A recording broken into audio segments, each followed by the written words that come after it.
the fight for women's rights and the quest for gender equality. The Universal Declaration of Human Rights, through Articles 1, 2, 3, and 7, states that all human beings are born free and equal in dignity and rights, regardless of any distinction, such as race, gender, age, color, religion, or any other. However, despite the efforts made during the 20th and 21st centuries, gender inequality persists in our society.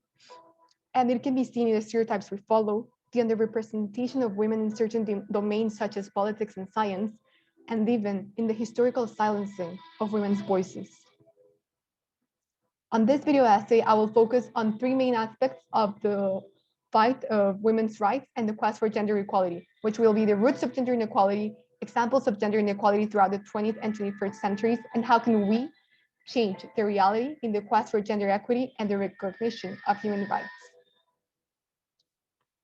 To begin with, although to this date there is not a precise record as to when gender inequality began, according to researcher Marta Peñas, the emergence of gender differences was likely just one of many profound changes that took place in the Neolithic societies, along with social inequalities that arose as people started to accumulate private property. She believes that gender inequality had a really central role in the origin of social complexity. So keeping this in mind, we can argue that gender inequality probably surged not by biological differences, but rather by social complexity, and that these inequalities were then strengthened by gender stereotypes.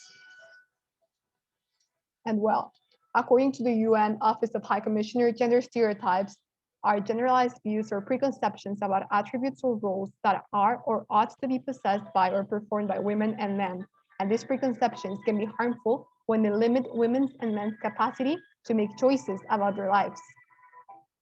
According to Anderson, the term patriarchy refers to the system in which men as a group are constructed as superior to women and so assumed to have authority over them. The reality is that throughout history, women have been victims of a patriarchal society. From not being allowed to work, own property, or have the right to suffrage, to not being able to decide over their own body.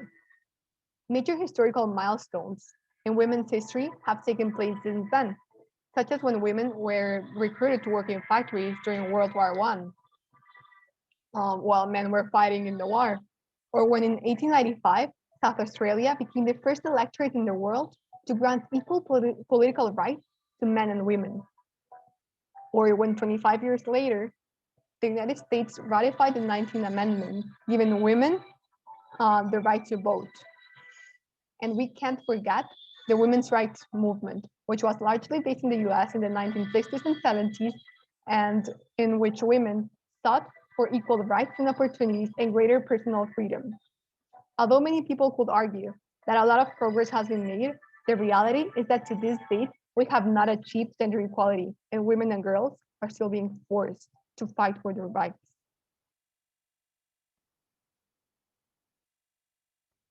According to Marta Gonzalez, which we can see right here, science cannot provide us with reliable knowledge if there is a lack of gender perspective. Throughout history, the main such as science have been dominated by men in our patriarchal society. In fact, there was a time in history in which women were not even allowed to pursue higher education, much less earn a salary. This lack of gender perspective in science has set us back in finding holistic answers to some of our most elemental questions as human beings. A clear example can be seen, and as Marta Gonzalez mentions, primatology, in which a group of women was recruited to perform a study on primates and their group's social interaction, because they were chosen due to the idea that women have more empathy than men. And their study found that primate communities had a different organization regarding males and females than the stereotyped versions previously presented by men, in which female primates did not have a relevant role in the group's social organization. On this same path, a study published on The Lancet in 2019 found that female researchers receive less research funding than their male peers, and that this has less to do with the quality of the proposed research and so far more to do with the less favorable assessments of women as principal investigators. In conclusion, throughout history, women have fought for their rights, Yet there is still a lot to do, and we must continue to fight for our rights. We're all humans, and regardless of our race, sex, gender, or any distinction, we deserve the same human rights. Therefore, we must implement gender mainstreaming policies and guarantee that women's voices are heard to achieve gender equality. According to the UN, gender mainstreaming involves ensuring that gender perspectives and attention to the goal of gender equality are central to all activities.